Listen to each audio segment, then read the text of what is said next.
If you're familiar with some of the work that I share online, you have probably noticed something already.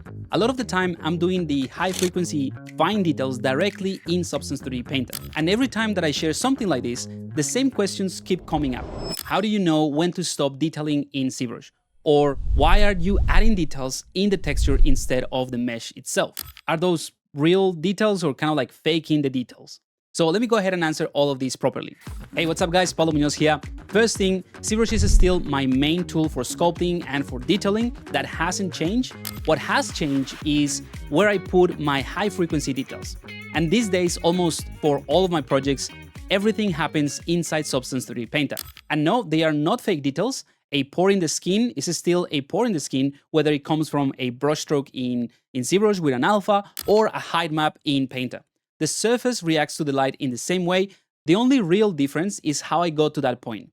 And more importantly, how easily I can change my mind or try something different later on. And that is the whole point. In ZBrush, once you stamp a detail into the mesh, you're pretty much committed to that detail. You can, of course, work with layers and you can even use the morph brush, and that allows you to sort of walk things back a little bit. And of course, that is helpful, but it's still limited. You're still editing geometry, and geometry in itself is heavy and, let's call it, unforgiving. In Substance Painter, I'm never locked in.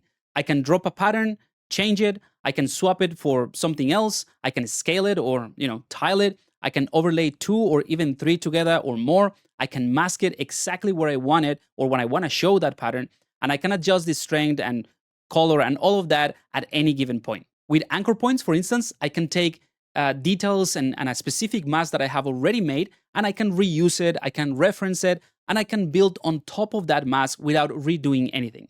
So if an art director or your client says, let's make the scales smaller, or let's make the skin texture feel a bit harsher, that is just a few minutes work in Painter rather than what could be an afternoon in ZBrush. So we're back to the question, when do I stop adding details in ZBrush? My rule is pretty simple. ZBrush handles everything that defines the form and the structure of the actual sculpt. The big shapes, the medium shapes, the structural details that have to exist in the silhouette so that you can read the profile better. And of course, all the hero details that I want to have full manual control over, like the wrinkles that follow the anatomy of a character, the folds in the clothing, or any specific stuff that makes the actual character feel designed and not procedural. This is also where my custom detailing brushes that I have for ZBrush are still relevant. For that hand-placed, art-directed detail, there is nothing faster, and I'm not giving that up. And I'll leave a link in the description of this video to the brushes that I have online in case you want to check them out. Everything after that goes into Painter. The high-frequency layer, the fine pores, the micro texture, the added noise, any repetitive pattern, anything really that is a surface breakup.